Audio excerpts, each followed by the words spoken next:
വീഡിയോയിലേക്ക് സ്വാഗതം. ഇന്നത്തെ വീഡിയോയിൽ ഞാൻ പറയാൻ ഉദ്ദേശിക്കുന്ന എന്തിനെക്കുറിച്ചാണെന്ന് വെച്ചിട്ടുണ്ടെങ്കിൽ ഹെവി ലൈസൻസിനെ പറ്റിയാണ്. അതായത് ഹെവി ലൈസൻസ് ആദ്യമായിട്ട് എടുക്കുന്ന ഒരാൾ അറിഞ്ഞിരിക്കേണ്ട കുറച്ച് കാര്യങ്ങൾ, അതിനെക്കുറിച്ച് ജസ്റ്റ് ഒന്ന് പറയാനായിട്ടാണ് ഞാൻ ഇന്നത്തെ ഈ വീഡിയോ ചെയ്യുന്നത്. കാരണം എന്താ വെച്ചിട്ടുണ്ടെങ്കിൽ ഞാനിപ്പോൾ ഹെവിയുടെ ടെസ്റ്റ് എനിക്കിന്നിപ്പോൾ ഹെവിയുടെ ടെസ്റ്റ് ചെയ്യുന്നത് main test, road test, T test, അങ്ങനെ കുറേ ടെസ്റ്റ് ഉണ്ട്. അപ്പോൾ അതെല്ലാം കഴിഞ്ഞിട്ട് വന്നിട്ടാണ് ഇപ്പോൾ ഇങ്ങനെയൊരു വീഡിയോ ചെയ്യാമെന്ന് തോന്നി ചെയ്യുന്നതാണ് ഞാൻ. അപ്പോൾ ഹെവി എടുക്കാൻ പോകുന്ന ഒരാളെ സംബന്ധിച്ച് എനിക്ക് പറയാനുള്ളത്, ആദ്യമേ 4 വീലർ ഓടിച്ച് പഠിച്ച ശേഷം ഹെവിയിലേക്ക് കയറാവുകയുള്ളൂ. അല്ലാതെ നേരിട്ട് ഒരിക്കലും കയറരുത്. കാരണം വെച്ചിട്ടുണ്ടെങ്കിൽ ക്ലച്ച്, ബ്രേക്ക്, ഗിയർ, ആക്സിലേറ്റർ അതുമായിട്ടുള്ള ബന്ധം ഒക്കെ വരാനും പിന്നെ ബ്രേക്ക് അങ്ങനെയുള്ള ഓരോ കാര്യങ്ങളുണ്ട്. അപ്പോൾ അതൊക്കെ അറിഞ്ഞിരിക്കാനും വേണ്ടിയാണ് ആദ്യമേ കയറി ഹെവി എടുക്കരുത് എന്ന് പറഞ്ഞതിൻ്റെ കാര്യം. നമുക്ക് കാറിനൊക്കെ ആകുമ്പോൾ സെയിം സിസ്റ്റം തന്നെയാണ് ബസ്സിന്, പക്ഷേ ചെറിയ വ്യത്യാസം കാര്യങ്ങളുണ്ട്. കാറിനെന്ന് പറയുമ്പോൾ ഫ്ലൂയിഡാണ് ഇത് ബ്രേക്കിൻ്റെ ഇത് വരുന്നത്. നമ്മുടെ ഹെവി എന്ന് പറയുമ്പോൾ അതിൻ്റെ എയറാണ് വരുന്നത്. അപ്പോൾ സൂക്ഷിച്ചും കണ്ടും പിടിച്ചില്ലെങ്കിൽ പണി പാലും വെള്ളത്തിൽ കിട്ടും. അതായത് നമ്മളിപ്പോൾ എക്സാമ്പിൾ പറയുകയാണെങ്കിൽ ഇപ്പോൾ അത്യാവശ്യം നല്ലൊരു 60 കിലോമീറ്റർ സ്പീഡിൽ നമ്മൾ പോവുകയാണെന്ന് വെച്ചോ. അപ്പോൾ പെട്ടെന്ന് നമുക്ക് ബ്രേക്ക് പിടിക്കേണ്ട എന്തെങ്കിലും ആവശ്യം വന്നെന്ന് കുടിക്കും. അന്നേരം പെട്ടെന്ന് നമ്മൾ ഗിയറൊക്കെ ഡൗൺ ചെയ്ത് ആയിരിക്കുമല്ലോ നമ്മൾ ബ്രേക്ക് പിടിക്കുന്നത്. അപ്പോൾ പതിയെ ഒറ്റപ്പിടുത്തം പിടിച്ചാലും അങ്ങനെ വലിയ കുഴപ്പം വരാനില്ല. ഫ്ലൂയിഡ് ആയതുകൊണ്ട് അത്രയും വലിയ സീനും കാര്യങ്ങളൊന്നും വരത്തില്ല. പക്ഷേ ഹെവിയുടെ കാര്യത്തിൽ ഈ കാറിൻ്റെ പിടിക്കുന്ന പോലെ ബ്രേക്ക് പിടിച്ചിട്ടുണ്ടെങ്കിൽ പുറകിൽ ഇരിക്കുന്നവർക്കും അതിൻ്റെ ഇമ്പാക്റ്റ് വരും, നമ്മൾ ഓടിക്കുന്നവനും അതിൻ്റെ ഇമ്പാക്റ്റ് വരും. കാരണം വെച്ചിട്ടുണ്ടെങ്കിൽ കാറ് പിടിക്കുന്ന പോലെ അത്ര എളുപ്പത്തിൽ ഹെവിയുടെ പിടിക്കാൻ പറ്റത്തില്ല. കാരണം എയർ ബ്രേക്കാണ്, അവിടെ ജാമായി പോവും. അപ്പോൾ അപകടങ്ങൾ ഉണ്ടാവാനും, അതായത് നമ്മളിപ്പോൾ ഒരു എങ്ങനെ പറഞ്ഞാൽ എനിക്കറിയില്ല, എക്സാമ്പിൾ പറയുവാണെങ്കിൽ നമ്മളിപ്പോൾ ഒരു പാസഞ്ചർ വണ്ടി ഓടിക്കാൻ നിൽക്കുക, ബസ്. അപ്പോൾ ആ വണ്ടിയിൽ നമ്മൾ യാത്രക്കാരെയും വെച്ചുകൊണ്ട് പോവുകയാണെങ്കിൽ പെട്ടെന്നൊരു ഫ്രണ്ടിൽ എന്തെങ്കിലും ഒരു നമുക്ക് പെട്ടെന്ന് ബ്രേക്ക് പിടിക്കേണ്ട ഒരു സാഹചര്യം വന്നാൽ പെട്ടെന്ന് ബ്രേക്ക് നമ്മൾ പിടിച്ചു പോകും. അന്നേരം ഈ പുറകിൽ ഇരിക്കുന്നവർക്കും ഇതിൻ്റെ ഈ ഓടിക്കുന്നതിൻ്റെ ഒരു ഇമ്പാക്റ്റ് അറിയും. കാരണം ബസ്സൊക്കെ ആകുമ്പോൾ പുറകിൽ സീറ്റേലും അങ്ങനെയുള്ള സീറ്റിൻ്റെ മേലുള്ള കമ്പിയിലൊക്കെ പിടിച്ചായിരിക്കും പാസഞ്ചേഴ്സ് ഇരിക്കുന്നത്. അപ്പോൾ ആ ബ്രേക്ക് പിടിക്കുമ്പോൾ അവരുടെയൊക്കെ തല ചെന്ന് ആ സീറ്റിൻ്റെ കമ്പിയെ മുട്ടാൻ ചാൻസ് ഉണ്ട്. കാരണം അത്രമേൽ ഇമ്പാക്റ്റ് വരികയാണ് എയർ ബ്രേക്ക് ആയതുകൊണ്ട്. അതുമല്ല, പിന്നെ സൂക്ഷിച്ചും ഓടിക്കുക. നല്ല സ്പീഡിൽ പോയാലും പതിയെ ബ്രേക്ക് ചവിട്ടി ക്ലച്ചും ചവിട്ടി പിടിക്കാവുള്ളൂ. ഒറ്റയടിക്ക് നമ്മുടെ കാറിൻ്റെ ബ്രേക്ക് പിടിക്കുന്ന മാതിരി ഒരിക്കലും ബസ്സിൻ്റെ ബ്രേക്ക് പിടിക്കാൻ പോകരുത്. പിടിച്ചിട്ടുണ്ടെങ്കിൽ 8ൻ്റെ പണി കിട്ടും എന്ന് പറഞ്ഞാൽ 8ൻ്റെ പണി തന്നെ കിട്ടും. കാരണം കാറിൻ്റെ എന്ന് പറയുമ്പോൾ ഫ്ലൂയിഡാണ് വരുന്നത്, എയറിൻ്റെ. നമുക്ക് പെട്ടെന്ന് പിടിച്ചാലും അങ്ങനെ വലിയ ഒരു ഇമ്പാക്റ്റ് വരാനായിട്ട് പോകുന്നില്ല. ബസ്സിൻ്റെ എന്ന് പറയുമ്പോൾ സാധാ എയറാണ് വരുന്നത്. അപ്പോൾ ഫുള്ളായിരിക്കുന്നതുകൊണ്ട് ആ പിടിക്കുന്ന ആ സമയത്ത് പ്രഷറിൽ അങ്ങ് ചെല്ലുവാണ്.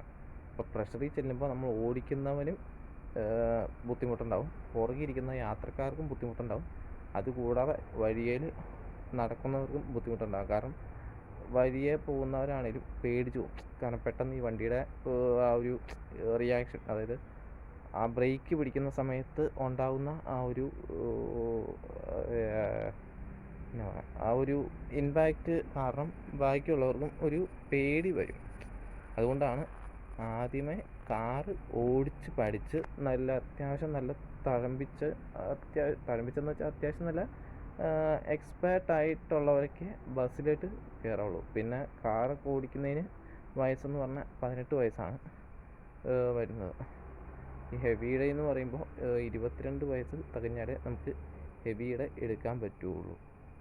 അപ്പോൾ ഇതൊക്കെയാണ് കാര്യം പറയാനുള്ളത്. ഞാനിപ്പോൾ അപ്പോൾ ഈ വീഡിയോ പിടിക്കുന്ന ഞാൻ ടെസ്റ്റിന് പോയി വന്നു കഴിഞ്ഞിട്ട് അപ്പോൾ ഇതിനെക്കുറിച്ചുള്ള കാര്യങ്ങൾ ജസ്റ്റ് പറയുന്നതായിട്ടുള്ളൊരു വീഡിയോ പിടിക്കാമെന്ന് വെച്ച് പിടിക്കുന്നതാണ്. അപ്പോൾ ആരും ഹെവി എന്നുള്ള സാധനത്തെ അങ്ങനെ ലാഭത്തോടെ, അതായത് ഹെവി എടുക്കാനായിട്ട്, അതായത് ഹെവിയുടെ ലൈസൻസ് എടുക്കാനായിട്ട് ഇരിക്കുന്നവരെ കണ്ടാലും മതി ഈ വീഡിയോ. അല്ലാത്തൊരു കാണുന്നില്ല. കാരണം അത്യാവശ്യം എല്ലാവർക്കും തന്നെ ഹെവിയുടെ കുറിച്ചുള്ള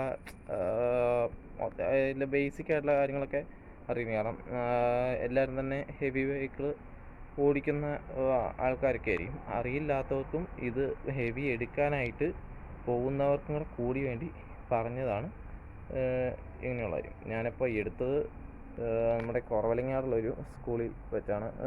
സ്കൂളിൻ്റെ പേര് മോർണിംഗ് സ്റ്റാർ എന്നാണ്. അപ്പോൾ ആ സ്കൂളിൽ വെച്ചാണ് എടുത്തത്. അവിടുത്തെ സാറാണേലും അതിൽ പഠിപ്പിക്കുന്ന ചേട്ടനൊക്കെ ആണെങ്കിലും നല്ല ഫ്രണ്ട്ലിയാണ്. അതെന്നതാണ് ലംബോർഗിനിയാണോ വലിയൊരു തന്നെ വണ്ടിയുടെ സൗണ്ട് കേട്ട് അതാ പെട്ടെന്ന് അങ്ങോട്ട് പോയത്.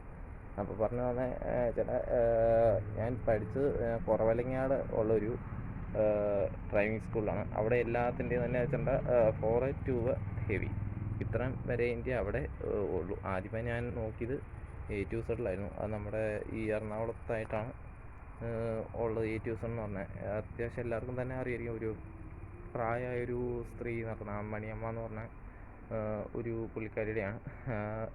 ഞാൻ യൂട്യൂബിലൊക്കെയാണ് അവരുടെ വീഡിയോസും കണ്ടത്. അപ്പോൾ ആദ്യമേ ഞാൻ അവരുടെ ഇതിൽ പോയി എടുക്കാമെന്നായിരുന്നു വിചാരിച്ചത്. കാരണം 34 രൂപ എടുക്കാൻ വരും. കാരണം എന്നാ വെച്ചിട്ടുണ്ടെങ്കിൽ ഹെവിയും ട്രെയിലറും എല്ലാം കൂടെ കൂടി ആണ് അവർ പാക്ക് ചെയ്യണം. ഒരു പാക്കേജ് പോലെയാണ് അവർ ചെയ്യണത്. ഇവിടെ എന്ന് പറയുമ്പോൾ എനിക്കിപ്പോൾ 5000 സംതിങ് ആണ് ഫീസ് എന്ന് പറയണത്.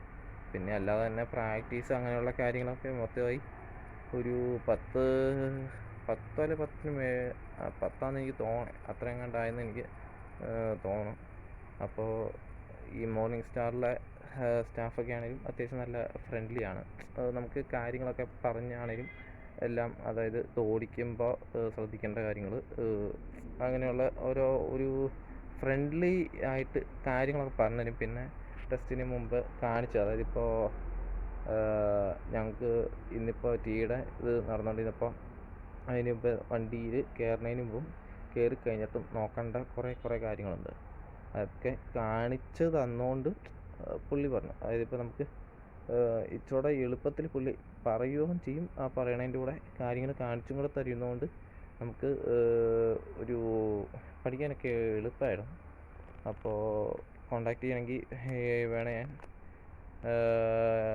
ഞാൻ നമ്പർ ബയോയിൽ കൊടുത്തേക്കാം. അപ്പോൾ നല്ലൊരു സ്കൂളാണ്. ഞാൻ കുറവലങ്ങാടുള്ളൊരു മോർണിംഗ് സ്റ്റാർ എന്ന് പറഞ്ഞ ഡ്രൈവിംഗ് സ്കൂളിൽ നിന്നാണ് എടുത്തത്. അപ്പോൾ ഇന്നത്തെ വീഡിയോ ഇത്രേ ഉള്ളൂ. ജസ്റ്റ് ഹെവിനെ കുറിച്ച് പറയാൻ, ഞാൻ എടുത്തതിനെ കുറിച്ചും പിന്നെ ഹെവി ലൈസൻസ് എടുക്കാൻ താല്പര്യം ഉള്ളവരോടും ഒക്കെ കൂടി പറയാൻ വേണ്ടിയിട്ടാണ് ഈ വീഡിയോ എടുത്തത്. അപ്പോൾ വീഡിയോ ഇഷ്ടപ്പെട്ട ലൈക്ക് ചെയ്യുക, ഷെയർ ചെയ്യുക. ഞാൻ ഇച്ചിരി കൂടുതലൊക്കെ ആയിട്ട് വളവളാന്ന് ഇച്ചിരി സംസാരിച്ച് കാണും. കാരണം എനിക്ക് ഇതുപോലെ വ്ളോഗിങ് ചെയ്ത് അങ്ങനെ അത്ര പരിചയമില്ല. ഇടയ്ക്കിടയ്ക്ക് ഇങ്ങനെ ഫേസ് കാണിച്ചിട്ടുള്ള ഇങ്ങനെയുള്ള വീഡിയോ എടുക്കുന്നുള്ളൂ. ചെയ്ത് പരിചയമില്ലാത്തതുകൊണ്ട് അതിൻ്റേതായിട്ടുള്ള ഒരു പോരായ്മകളും എല്ലാം തന്നെ കാണും. അപ്പോൾ വീഡിയോ ഇഷ്ടപ്പെട്ട ലൈക്ക് ചെയ്യുക, ഷെയർ ചെയ്യുക, സബ്സ്ക്രൈബ് ചെയ്യുക. പിന്നെ എനിക്കൊരു വേറൊരു ഗെയിമിംഗ് ചാനൽ കൂടി ഉണ്ട്, എയ്ബൽ ഗെയിമിംഗ് എന്നാണ് പേര്. അപ്പോൾ അത് ഞാൻ ഈ ചാനലിൻ്റെ ഉള്ളിൽ, അതായത് ഫ്രണ്ടിലായിട്ട് കയറുമ്പോൾ തന്നെ കാണാൻ പറ്റും. അതും കൂടെ ഒന്ന് സബ് ചെയ്യുക.